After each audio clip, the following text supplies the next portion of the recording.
नमस्कार, आप देख रहे हैं इंडिया डेली लाइव का डिजिटल पेज। मैं हूं आपके साथ कंचन जसवानी। आज अगर किसी की सबसे ज्यादा चर्चा हो रही है तो वो राहुल गांधी हैं और प्रियंका गांधी वाड्रा है। हो भी क्यों ना, कल देखिए सेकेंड फेज की वोटिंग होनी है।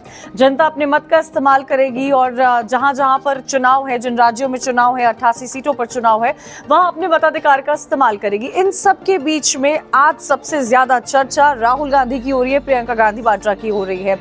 कल वायनाड में वोटिंग होनी है। वायनाड से इस बार कांग्रेस पार्टी की तरफ से राहुल गांधी उम्मीदवार है और इन सब के बीच में अमेठी और रायबरेली में ये खबरें सामने आ रही है कि कांग्रेस ने एक इंटरनल सर्वे करवाया जिसमें ये कहा जा रहा है कि इस बार अमेठी से कांग्रेस पार्टी राहुल गांधी को मैदान में उतार सकती है और रायबरेली से प्रियंका गांधी वाड्रा। प्रियंका गांधी वाड्रा आज से पहले अगर वो चुनाव लड़ती हैं रायबरेली से तो ये उनका पहला चुनाव होगा। आज से पहले वो कभी भी चुनाव नहीं लड़ी हैं।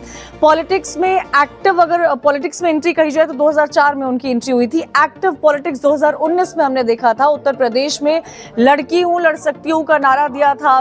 फीमेल कैंडिडेट्स को का एक उसमें आरक्षण भी था जिनको सीट्स दी गई थी। महिलाओं को लेकर बढ़ चढ़कर हिस्सा लिया था। इन सब के बीच में सवाल यहाँ पर यह खड़ा होता है कि राहुल गांधी जो अमेठी से कई बार सांसद रह चुके हैं, दिलचस्प सीट भी है, ये दोनों सीटें कांग्रेस पार्टी का गढ़ कही जाती है। अमेठी से 1967 में ये सीट फॉर्म हुई थी। 1980 से लेकर 2019 तक देखा जाए तो एक दो बार को अगर छोड़ दे तो कांग्रेस पार्टी ही वहां पर जीत दर्ज करती रही है। एक दो बार में उनको हार का सामना करना पड़ा होगा। 2019 में 55,000 वोटों से स्मृति ईरानी वहां पर जीती थी। अब क्योंकि पहले फेज का चुनाव खत्म हो चुका है, जो डायनामिक्स है, जो नैरेटिव है इलेक्शन के, वो फर्स्ट फेज ऑफ वोटिंग के बाद से बिल्कुल बदले हैं। भारतीय जनता पार्टी की तरफ से जो बयान सामने आ रहा है, कल सैम पित्रोदा का हाल ही में इनहेरिटेंस टैक्स को लेकर जो बयान सामने आया, पीएम मोदी की राजस्थान में रैली जिसमें मुस्लिमों का जिक्र किया गया था, मनमोहन सिंह की पुराने बयान पर चर्चा की जा रही है। साथ ही आपको ये भी बता दें कि इस वक्त भारतीय जनता पार्टी जो है अपनी पॉलिटिक्स, अपना नैरेटिव बदलती हुई नजर आ रही है। सेकेंड फेज से पहले एक एंटी इनकम्बेंसी फैक्टर भी नजर आ रहा है। जो चीजें फर्स्ट फेज तक नहीं थी, आज वो सारी चीजें सेकेंड फेज ऑफ इलेक्शन में नजर आ रही है और इसी वजह से जो पॉलिटिकल नैरेटिव है वो बीजेपी का चेंज हुआ है, कांग्रेस पार्टी का चेंज हुआ है। कांग्रेस के मैनिफेस्टो में बीजेपी संविधान बदल सकती है। इन्हीं आरोप प्रत्यारोपों के बीच में इस वक्त सत्ता पक्ष और विपक्ष फंसा हुआ है।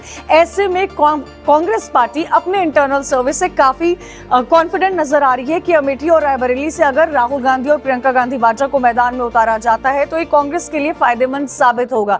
ये तो 4 जून बताएगा कि कौन सी पार्टी से कितने वोटों के साथ किसकी सरकार बनती हुई नजर आ रही है। लेकिन अमेठी और रायबरेली क्योंकि कांग्रेस का गढ़ रहा है, इसीलिए इस बार प्रियंका गांधी वाड्रा को चुनावी मैदान में सोनिया गांधी उतारना चाहती हैं।